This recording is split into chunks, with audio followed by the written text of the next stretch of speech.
ஓம் ஸ்ரீ குருப்யோ நம. ஸ்ரீ மகாபரிவாச்சரணம் மகாபரிவாச்சரணம் மகாபரிவாச்சரணம்.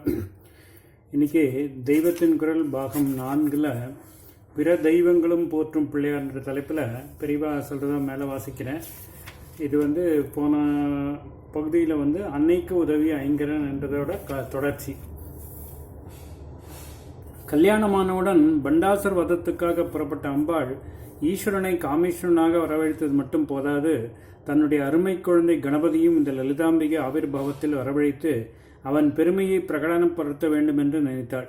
அதற்கு வாய்ப்பாகவே இப்பொழுது சக்தி சேனை விக்னேந்திரத்தால் தூங்கிக் கொண்டு கிடந்தது. உடனே காமேஸ்வரன் மேல் தன் பிரேம கடாட்சத்தை செலுத்தி மந்தஸ்விதம் புன்னகை செய்தாள் அம்பாள். அவர் முகத்திலும் மந்தஹாசம் படர்ந்தது. இப்படி ஆதி தம்பதியின் பரஸ்பர அன்பில் உண்டான சிரிப்பின் காந்தி சமூகம் ஒன்று சேர்ந்ததோ இல்லையோ, அதிலிருந்தே மகாகணபதி உத்பவித்து விட்டார். ஆனந்த சுரூபமாக எப்பொழுதும் பிரசன்ன முகமாக சுமுகராக இருக்கிற அவர் ரொம்ப பொருத்தமாக சாக்ஷாத் அம்பாள் ஈஸ்வரன் ஆகியவர்களின் முகத்திலிருந்து பெருகுகிற சிரிப்பு ஒன்று சேர்ந்ததிலிருந்து உத்பவித்து விட்டார். பிள்ளையாரின் பல ஆவிர்பாவங்களில் இது லலிதோபாக்கியானத்தில் வருவது. லலிதோபாக்கியானம் என்பது 18 புராணங்களில் ஒன்றான பிரம்மாண்ட புராணத்தில் வருகிறது. ஈஸ்வரனின் முகத்தை பார்த்து சிரித்தே அம்பாள் பிள்ளையாரை அவதரிக்க செய்ததை லலிதா சகஸ்ரநாமத்தில் காமேஸ்வர் முகாலோக கல்பித ஸ்ரீ கணேஸ்வரா என்று சொல்லியிருக்கிறது. எந்த தேவதையானாலும் அதன் சக்தியெல்லாம் எவ்வளவுத்தியின் வேஷம் தானோ, அப்பேற்பட்ட பராசக்தி தானே விக்னேந்திரத்தை சக்தியற்றதாக செய்திருக்கலாம். ஆயினும் விக்ன நிவாரணத்துக்காக ஒரு விக்னேஸ்வரனை ஏற்படுத்தியிருக்கும் போது அவர் சகாயத்தினால்தான் இதை செய்ததாகவே இருக்க வேண்டும் என்பதற்காகவே இப்படி லீலை செய்தாள்.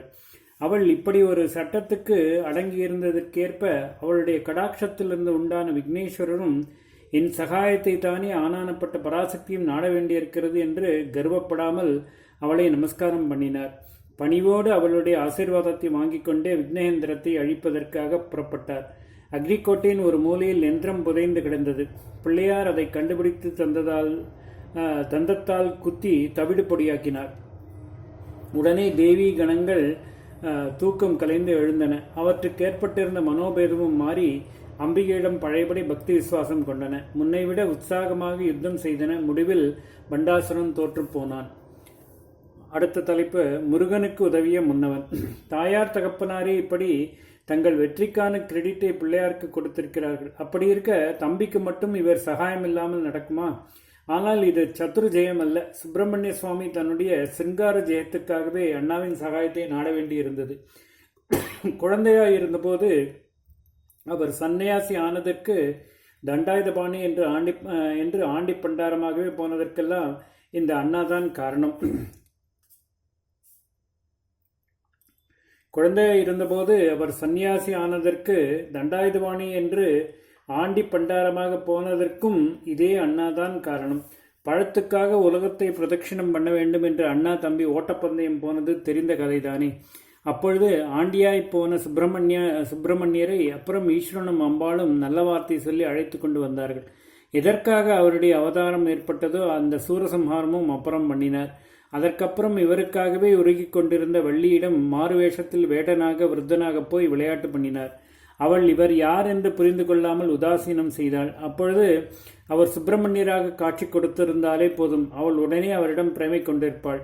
ஆனால் அவர் அப்படி பண்ணாமல் தமையனின் பெருமையை உலகத்துக்கு தெரிவிக்க பண்ண இது ஒரு நல்ல சந்தர்ப்பம் என்று நினைத்தார். எடுத்த காரியத்துக்கு இடைஞ்சல் ஏற்பட்டால் பிள்ளையாரை பூஜித்தே அதை நிவர்த்தி செய்து கொள்ள வேண்டும் என்று ஜனங்கள் உணரும்படி பண்ண வேண்டும் என்று நினைத்தார். அதனால் உடனே மகா கணபதியை தியானம் பண்ணினார். தம்பி கூப்பிட்ட உடனேயே தமையனான் பெரிய மதையானை ரூபத்தில் ஓடி வந்து வள்ளியை துரத்து என்று துரத்தினார். திக்கு திசை தெரியாமல் முருகா முருகா என்று ஓடின வள்ளி விருத்த ரூபத்தில் எழுதப்பட்ட அந்த முருகனையே முருகன் என்று தெரிந்து கொள்ளாவிட்டாலும் பயத்தினால் ஒரு குழந்தை அதன் தாத்தாவை கட்டிக்கொள்கிற மாதிரி அப்படியே இறுக பிடித்து கொண்டு விட்டாள். இதற்கு மேலும் விளையாடப்படாத விநாயக பிரபாவத்தை வெளிப்படுத்தியாச்சு என்று சுப்பிரமணியரும் அப்பொழுது தம்முடைய ஸ்வயஸ்வரூபத்தை எடுத்துக்கொண்டு வள்ளியை சந்தோஷத்தில் ஆழ்த்தினார். அப்புறம் வள்ளி கல்யாணம் நடந்தது. கட்டை பிரம்மச்சாரியான கணேசமூர்த்தியே தம்பியின் காதல் கல்யாணத்திற்கு உதவி பண்ணியிருக்கிறார். அருணகிரிநாதர் திருப்புகழில் பாடியிருக்கிற விக்னேஸ்வர ஸ்துதியில் ஈஸ்வரனின் திரிபுர சம்ஹாரம், சுப்பிரமணியரின் வள்ளி திருமணம் இரண்டிலும் மகாகணபதிக்கு உள்ள பங்கை சொல்லியிருக்கிறார். முப்புறம் எரி செய்த அச்சிவன் நுரைரதம் அச்சது பொடி செய்த அதிதீரா அத்துயரது கூட சுப்பிரமணிபடும் அப்பனும் அதனுடைய விபமாகி அக்குற மகளுடன் அச்சிறு முருகனை அக்கண மணமல் பெருமாளே. அடுத்த தலைப்பு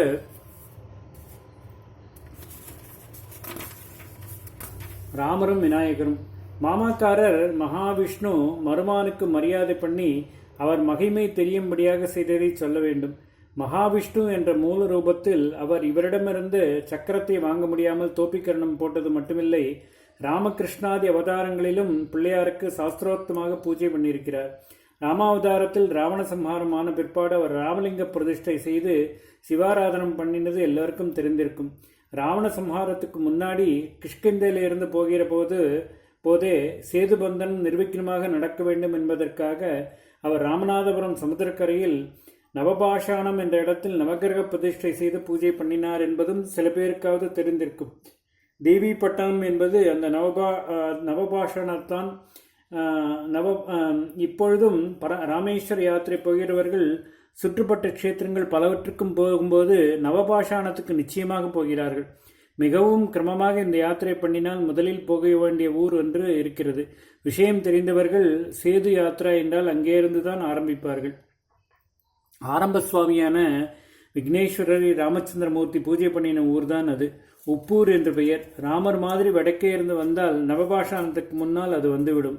அதுதானே பொருத்தும். நவகிரகங்களை பூஜிப்பதற்கும் முதலில் சுக்லாம்பரதரம் குட்டி கொண்டுதானே ஆக வேண்டும். எல்லாம் மனுஷ ரீதியில் சாஸ்திரோக்தமாக சம்பிரதாயபூர்வமாக வழிகாட்டியவர் ராமர். அவர் சேது பந்தத்துக்கு முன் நவகிரகங்களை பிரீதி செய்தார் என்றால் அதற்கும் முந்தி சர்வவிக்ன அர்த்தாவான பிள்ளையாரையும் பூஜை பண்ணித்தான் இருப்பார். அப்படி அவரால் பூஜிக்கப்பட்டவர்தான் நவபாஷாணத்துக்கு பக்கத்தில் இருக்கும் உப்பூர் பிள்ளையார். வரப்பிரசாதி என்று அந்த வட்டாரத்தில் உள்ளவர்களெல்லாம் கொண்டாடும் மூர்த்தி. மற்றவர்களுக்கு வரம் கொடுப்பாரே தவிர தமக்கு ஒரு கூரை கூட இல்லாதவர். தமக்கு மேலே விமானம் கட்ட அவர் விடுவதே இல்லை. எதையாவது விக்னத்தை உண்டு பண்ணி அதை தடுத்துவிட்டு எளியவர்களில் எளியவராக வெயில் மழை எல்லாம் தம் மேலேயே விழும்படி உட்கார்ந்திருக்கிறார். வெயிலுக்கு உகந்த விநாயகர் என்றே அவருக்கு பெயர். தொந்தி கணபதிக்கு டுண்டி என்று சம்ஸ்கிருதத்தில் ஒரு பெயரும் உண்டு. டுண்டிராஜ கணபதி காசியில் பிரக்யாதியோடு இருக்கிறார். அதன் சம்பந்தமாக தான் இருக்க வேண்டும். தமிழ் தேசத்திலும் தொண்டி என்று விநாயக க்ஷேத்திரம் இருக்கிறது. இதுவும் ராமர் பூஜித்த க்ஷேத்திரமாகத்தான் சொல்லப்படுகிறது. வேதாரண்யத்திலிருந்து சமுத்திரக்கரை ஓரமாகவே தெற்கே வந்தால் ஏறக்குறைய வேதாரண்யத்துக்கும் உப்பூருக்கும் நடுப்பாதியில் தொண்டி இருக்கிறது. முதலில் ராமர் இங்கேருந்துதான் லங்கைக்கு அணை கட்ட நினைத்தாராம். இங்கே அதற்காக அவர் பிள்ளையார் பூஜை பண்ண பிள்ளையாரும் பிரசன்னமானார். ராமருக்கு வெற்றி நிச்சயம் என்று வரம் கொடுத்துவிட்டு, ஆனால் இங்கே இருந்து அணை கட்டாமல் இன்னும் தெற்காக போய் கட்டினால் வேலை குறையும், தள்ளிப்போய் கட்டினால்தான் சுற்றி வளைக்காமல் ரங்கைக்கோட்டையின் வாசல் பக்கத்துக்கே போய்விடலாம் என்று பிள்ளையார் யோசனை சொன்னாராம். இந்த தொண்டி விநாயகரும் தமக்கு மேலே விமானம் இல்லாமல் தான் உட்கார்ந்து கொண்டிருக்கிறார். மாமாக்காரர் மழையிலும் வெயிலிலும் அலைந்து கொண்டு லங்கைக்கு அலை கட்டி கொண்டு போகும்போது நாம் மட்டும் கோவில் கட்டி கொண்டு கொண்டாட்டம் அடிக்க கூடாதென்றுதான் இப்படி இரண்டு இடத்திலுமே இருக்கிறார் போல் இருக்கிறது. ஆச்சாரியால் கணேச பஞ்சரத்ன ஸ்தோத்திரம் செய்திருப்பது தொண்டி கணபதி மேல்தான். ஈஸ்வர சுதனை ஸ்ரீராமர் ஆராதனை பண்ணி அனுகிரகம் பெற்ற பலன்தான் கடைசியில் அவர் ராவண சம்ஹாரம் பண்ணி விஜயராகவனாக அதோடு கூட இப்பொழுது பறிகொடுத்திருந்த பத்னியும் திரும்பவும் பெற்ற சீதாராமனாக திரும்பி வந்து அந்த ஈஸ்வரனையே ராமலிங்கமாக பிரதிஷ்டை செய்தது. ஆச்சாரியால் பிம்பம் லாரியில் ராமேஸ்வரத்துக்கு போயிற்று என்று சொன்னேனே, அப்பொழுது அச்சரப்பாக்கத்தில் செய்த மாதிரியே உப்பூரிலும் 108 தேங்காய் உடைத்தது. ஈஸ்வரனுக்கு பிள்ளையார் இடைஞ்சலை போக்கினது முதல் ஊரில் என்றால் பின் ஊரில் அவரை ராமர் பூஜித்த விசேஷம்தானே ஈஸ்வரனின் ஜோதிர்லிங்க மகாக்ஷேத்திரமான ராமேஸ்வரம் சாட்சாத் ஸ்ரீராம பிரசாதமாக நமக்கு கிடைத்திருப்பது. ராமர் ஈஸ்வரன் 2 பேருடனும் இப்படி தம் சம்பந்தத்தை ராமேஸ்வரத்துக்கு போன ஆச்சாரியர் காட்டிக்கொண்டு விட்டார். கிருஷ்ணாவதாரத்தில் மகாவிஷ்ணு மருமானை பூஜித்தது சுவாரஸ்யமான பெரிய கதை. ஓம் ஸ்ரீ குருப்யோ நமः. ஸ்ரீ மகாபரிவாச்சரணம்.